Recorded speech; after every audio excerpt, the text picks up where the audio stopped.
A'udzubillahi minasyaitonirrajim. Bismillahirrahmanirrahim. Alhamdulillahirabbil alamin wa bihi nasta'in. Wassallallahu ala khairi khalqihi Muhammad wa ali Muhammad. Allahumma shalli ala Muhammad wa ali Muhammad. Rabbi zidna ilman nafi'an warzuqna fahman thajiban wa amalan mutaqabbalan. Aqulu lakum assalamualaikum warahmatullahi wabarakatuh. Bagaimana kabarnya anak-anakku di rumah? Nah, harap semuanya dalam keadaan sehat, tetap semangat untuk mengikuti pembelajaran. Pertemuan kali ini kita akan membahas tentang senyawa turunan alkana yang telah kita bahas pada beberapa pertemuan sebelumnya.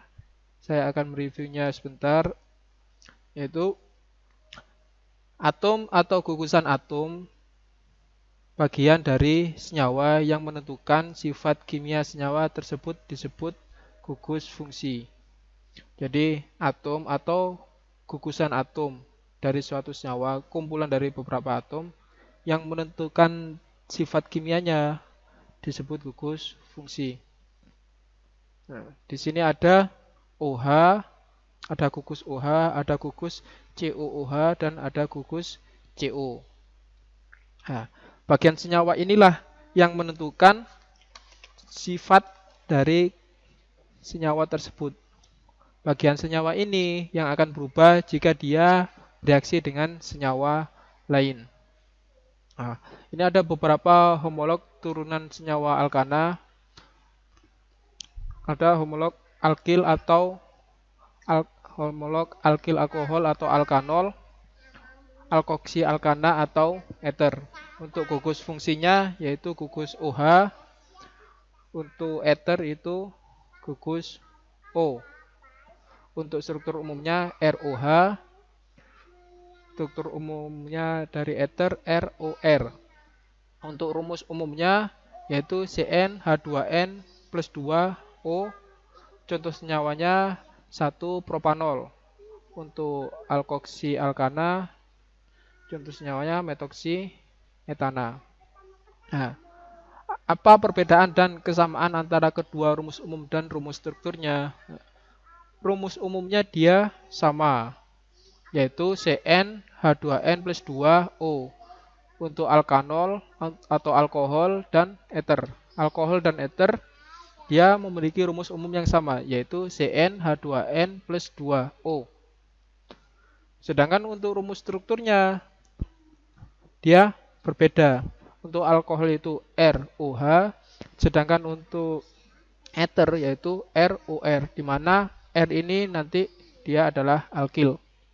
Nah, ini disebut isomer fungsi, yaitu di mana rumus umumnya sama tapi dia gugus fungsinya berbeda. Ini ada lagi yaitu antara alkanal dan alkanon. Alkanal atau aldehid dan alkanon keton.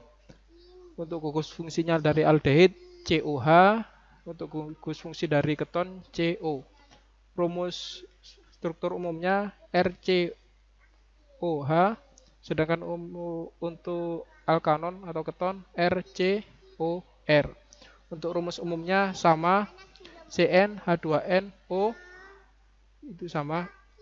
Untuk alkohol atau ether tadi dia plus 2, sedangkan yang ini untuk aldehid dan keton dia dikurangi. Beda. Kenapa? Karena di sini ada ikatan rangkap 2 untuk C ke O.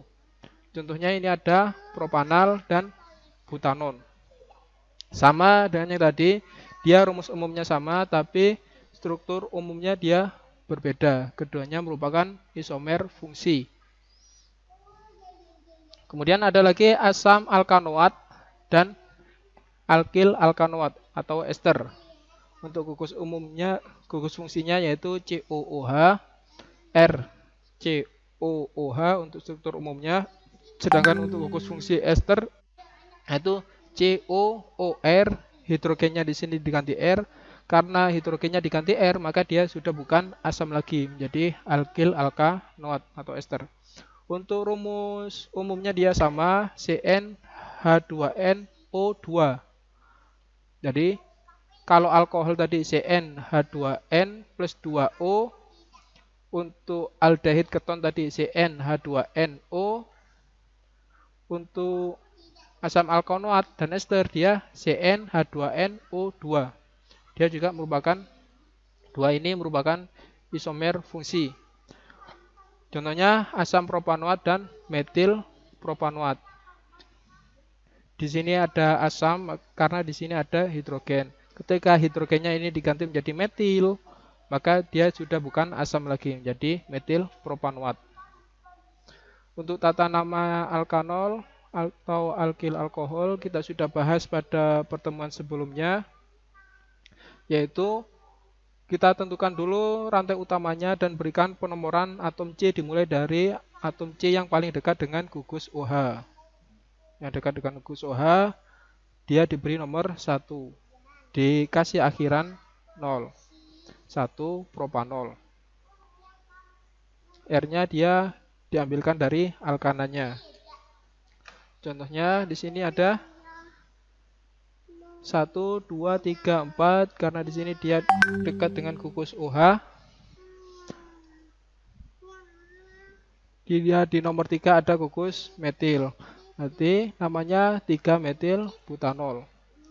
Di sini dia di nomor, kenapa nomornya dari sini? Karena untuk gugusnya dia dekat dengan yang di sini.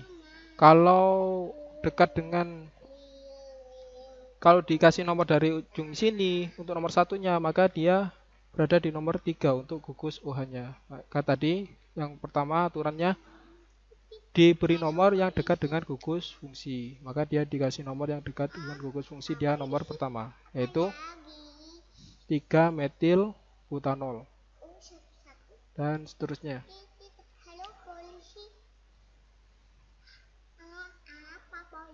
Oh ya, ini ada, misalkan dia ada 2 untuk gugus OH-nya, maka dia dikasih D sebelum ol-nya. Karena di sini ada di nomor 1 dan di nomor 2 ada gugus OH, maka dan di gugus di nomor 3-nya dia ada metil, maka 3 metil 1 2 butana diol. Di nomor 1 dan 2 dia ada alkohol, diol.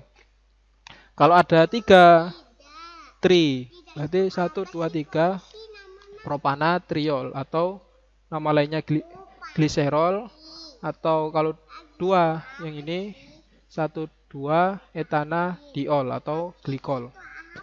Untuk alkoksi alkana namanya rantai yang lebih panjang dipakai untuk nama alkananya, untuk yang nama pendek dia alkoksinya. Nah, ini etana jadi etoksi propana atau etil propil ether. Yang paling pendek nanti yang terpanjang untuk namanya. Kemudian ini ada butana. Ini ada etoksi, gugus etoksi, dia terikat di nomor 2. 2 etoksi butana atau etil sekunder butil ether. Tuh alkanal kita sudah bahas pada pertemuan sebelumnya. Apabila masih ada pertanyaan nanti bisa ditanyakan. Saya singkat saja.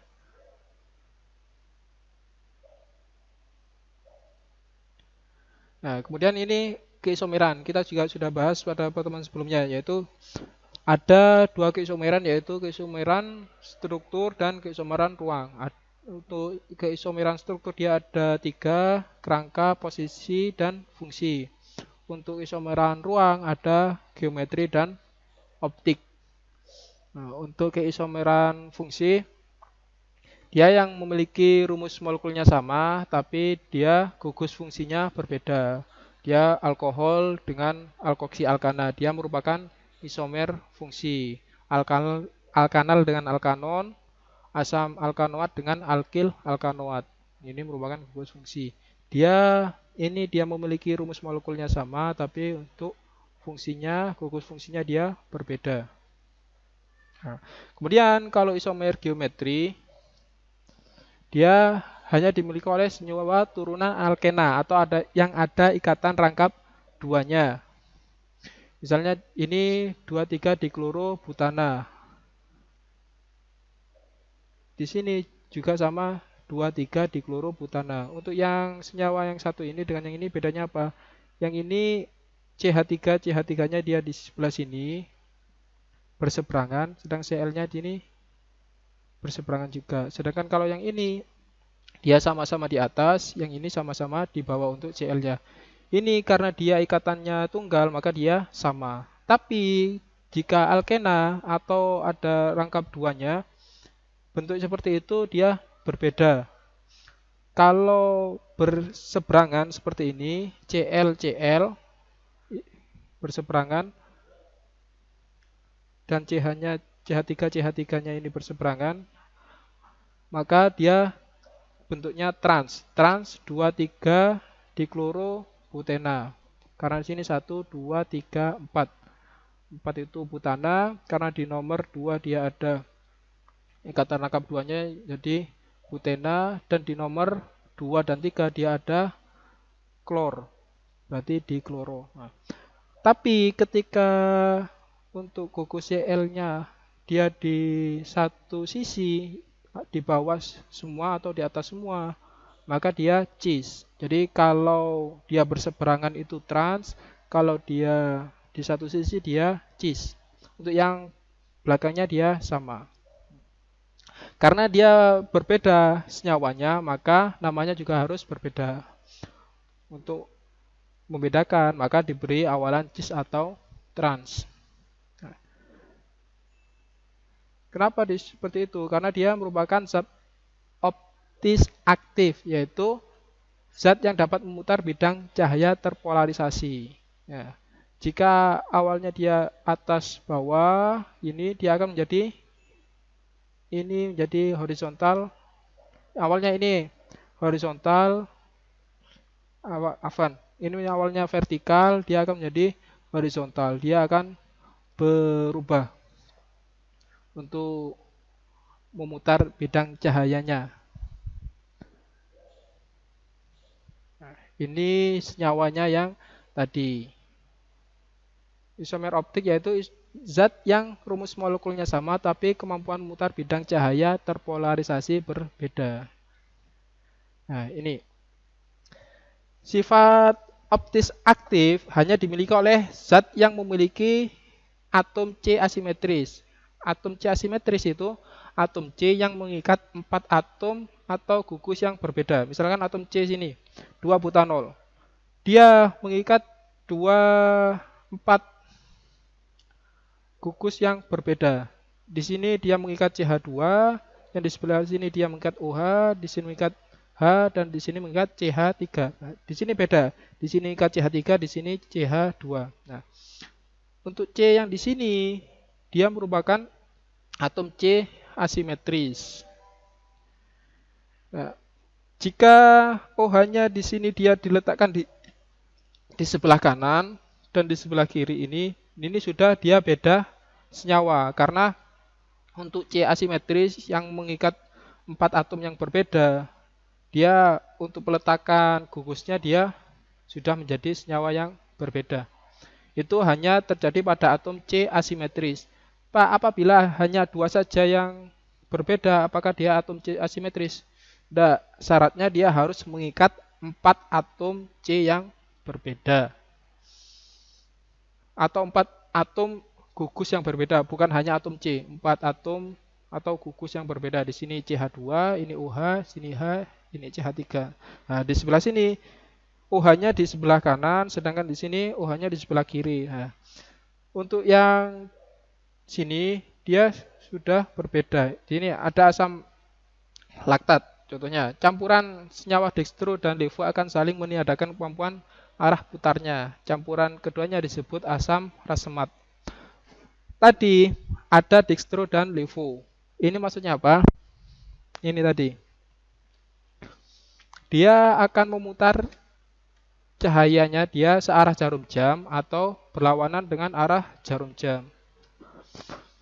Nah, ini dextro, satunya yang searah jarum jam dia dextro, kalau berlawanan dia levo. Jika keduanya bercampur, ini sebetulnya dia sama, tapi hanya peletakan gugusnya saja yang berbeda. Itu ketika dia digabung namanya campuran rasemat. Ini ada jenis alkohol berdasarkan letak gugus UH. Rantai karbonnya alkohol dibedakan menjadi 3 jenis. Ada alkohol primer, gugus UH, alkoholnya dia terletak di ujung. Dia primer, dia mengikat satu atom C. Atom C sini, ini UH, dia mengikat atom C, satu atom C. Dia 2,2,3 trimetil butanol. Alkohol sekunder, dia mengikat 2 atom C. Misalkan atom C yang sini yang ada gugus OH-nya dia mengikat 2 atom C. 1, 2. Ini alkohol sekunder. Kalau tersier dia mengikat 3 atom C. Nah, amati nomor letak cabang dan letak gugus OH-nya dan ciri khas dari ketiga jenis alkoholnya. Ini reaksinya untuk alkohol. Untuk reaksi ini ada reaksi untuk ether, aldehid. Sudah sekian pembahasan dari saya. Untuk slide-slide yang terakhir tadi memang belum saya jelaskan. Saya harap antum yang belum paham nanti ditanyakan di grup agar lebih terlihat untuk keaktifannya. Saya akhiri. Wassalamualaikum warahmatullahi wabarakatuh.